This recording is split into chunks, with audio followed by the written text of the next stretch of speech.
Voilà, bien bonjour à tous, nous voilà repartis pour une nouvelle balade à Douai et aux alentours. Nous sommes ici donc à Douai, au quartier de la Clochette, une ancienne cité minière qui a été construite dans l'entre-deux-guerres, je crois, et qui est classée d'ailleurs au patrimoine mondial de l'UNESCO. Voilà, donc on est sur le territoire douaisien, on est près de la salle de Gaillard Expo, on est derrière la gare, voilà. On est à Douai donc, et en face, l'église qu'on voit, c'est Notre-Dame des Mineurs, donc qui est l'église de la cité de la Clochette, qui se trouve sur Douai, et de la cité Notre-Dame, qui se trouve sur Oisier. Voilà, donc c'est l'église commune de ces deux cités. Et donc l'église se trouve à la limite entre les deux communes, mais elle est sur Oisier. C'est l'une des deux églises de Oisier, nous verrons l'autre tout à l'heure. Alors ici, on est sur l'avenue Gounod, qui est vraiment l'axe principal de la cité de la Clochette, et donc Notre-Dame des Mineurs en face, qui est une église qui était construite par le célèbre architecte régional Louis-Marie Cordonnier dans les années 20. C'est lui aussi qui a construit la basilique de Lisieux notamment. Et c'est une église, une paroisse franco-polonaise, où en mai 2014 on a installé une relique de Jean-Paul II. Rien que ça.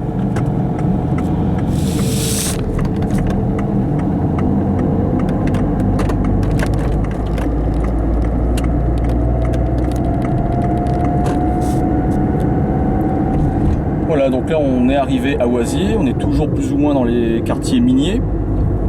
Alors à gauche c'est toujours Douai par contre, mais ici on est sur Oisier, on est vraiment sur la rue qui sépare les deux communes, en tout cas à l'endroit où nous sommes précisément. Et nous nous dirigeons vers Oisier Centre.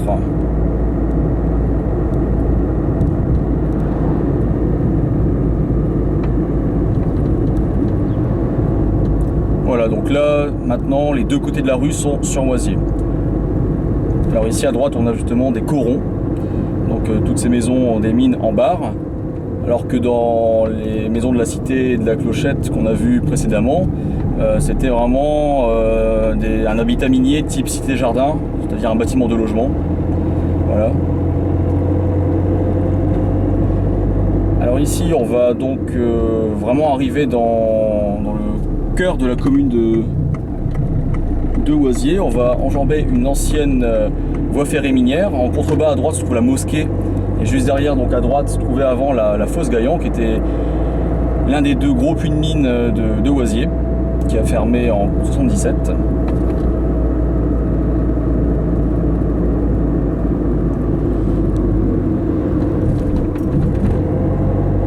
Alors ici on va arriver sur la place Alcide Mochet.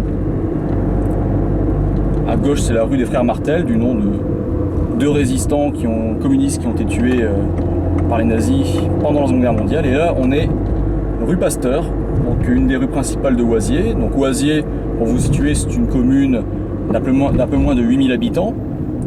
Une commune où les mines avaient été assez hégémoniques du temps où le bassin minier était en activité.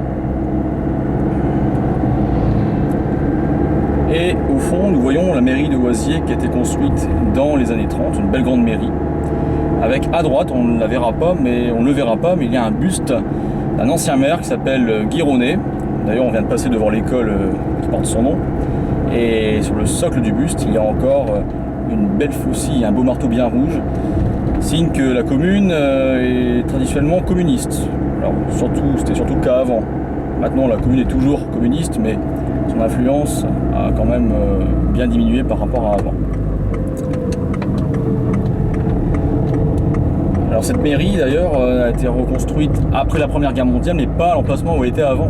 Avant, elle se trouvait près de l'église actuelle, l'église du centre, devant laquelle on passera dans 2 minutes. Et comme Oisier, au cours du XXe siècle, s'est beaucoup agrandi, et bien on a en somme déplacé le centre de gravité de Oisier vers Douai en quelque sorte. Voilà. Alors là, on va arriver donc au bout, il y a un stop, on sera rue Fédherbe, et derrière il y aura l'un des cimetières de la commune de Oisier.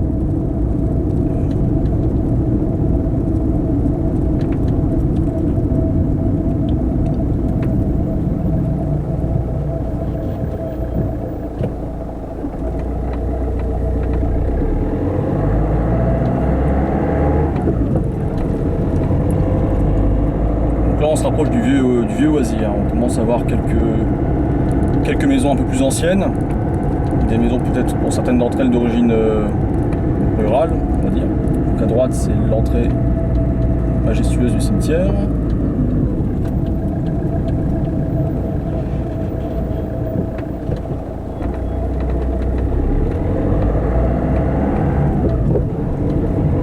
Voilà, donc à gauche, il y a une école, j'ai oublié son nom, mais c'est l'école du vieux centre de Oisier.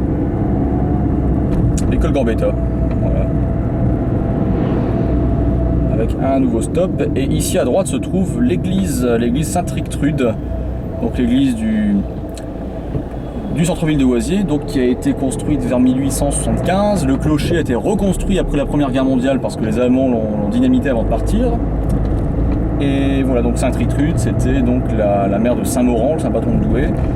Et Sainte-Rictrude a fondé l'abbaye de Marchienne au 7e siècle. Ça date pas d'hier. Alors ici on est toujours à Oisier. Toujours. À droite, une marbrerie.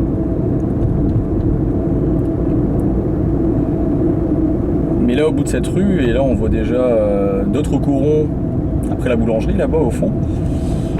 Vous voyez que devant les corons il y a un panneau de commune. En fait on retombe sur Douai. Et pourquoi est-ce qu'on tombe sur Douai? Parce que on est au hameau de Frémarais, qui est un hameau qui appartient à Douai déjà depuis le 14e siècle je crois. D'ailleurs quand on est à Frémarais centre, là où il y a l'église de Frémarais, c'est la rue Marguerite de Flandre. C'est elle qui a permis que Frémarais soit douaisienne. Voilà. Donc ici on arrive à Frémarais, donc on est retombé sur Douai après avoir traversé Oisier de part en part. Et ici on va passer sous l'autoroute A21, donc l'autoroute Valenciennes-Lens. Alors ici à droite on est à Frémarais, par contre à gauche on est toujours sur Oisier. Donc à droite, si je ne dis pas de bêtises, c'est la cité de la Mouchonnière. Et après, toujours à droite, c'est la cité de la Solitude. Des cités qui ont des noms relatifs à des villes de l'Aisne, ou bien comme là on a la rue de Vervins, c'est dans l'Aisne. Juste avant c'était la rue de Saint-Quentin. Un peu plus loin c'est la place de Meaux, donc des communes de l'Aisne ou alors de la Seine-et-Marne.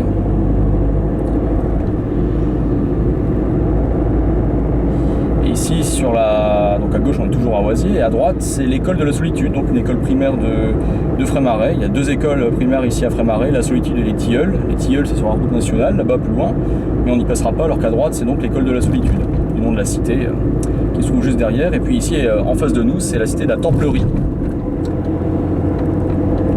Nous trouvons ici rue de Saint-Amand.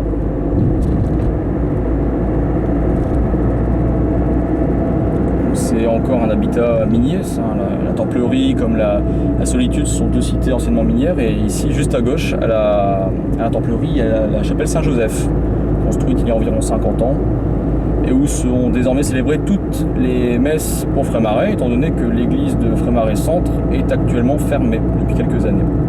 Alors ce qui est assez impressionnant ici, surtout dans cette rue à Frémarais, c'est qu'on vient de voir du logement social, et puis ici à gauche, je ne sais pas si vous le voyez bien, mais il y a pas mal de très belles maisons. Il y a vraiment un contraste assez fort entre un habitat ouvrier, du logement social, et vraiment des maisons très bourgeoises.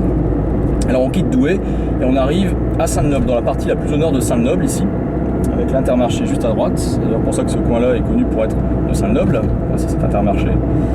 Mais on ne passera pas beaucoup sur Saint-Noble, parce qu'après on va tomber directement sur l'Alain. Alors à droite, on peut rejoindre l'autoroute, on peut rejoindre aussi le golfe du Bodéret, et puis on peut aussi récupérer Saint-Noble Centre. Mais donc on va continuer toujours tout droit. Donc on est toujours sur Saint-Noble ici. Donc Saint-Noble qui est quand même la deuxième commune du Douaisis en nombre d'habitants, étant donné qu'il y a 16 000 habitants. Et là voilà, comme je vous le disais, on arrive à l'Alain.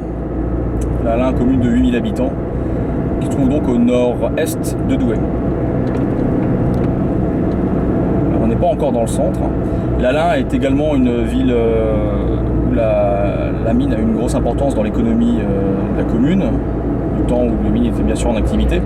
Mais l'Alain a aussi un côté rural, et là, comme on le voit sur le côté, il y a des champs, ce qui montre bien que le côté rural n'a pas tout à fait abandonné l'Alain. Et là, on n'est pas encore, comme vous le voyez, dans le centre de la commune.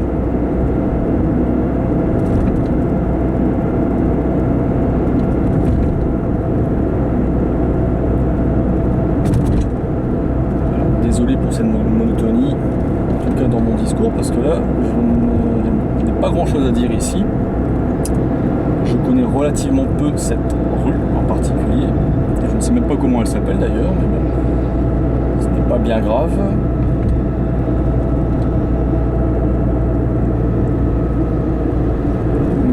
Mais ici, comme vous le verrez, nous arriverons à un rond-point. Et sur le rond-point, pour montrer le passé minier de la commune, il y a une belle lampe de mineur. Alors, pas une vraie évidemment, mais une reproduction plus qu'agrandie pour montrer le côté minier de l'Alain. On va donc faire le tour du rond-point, comptons de cette belle lampe de mineur.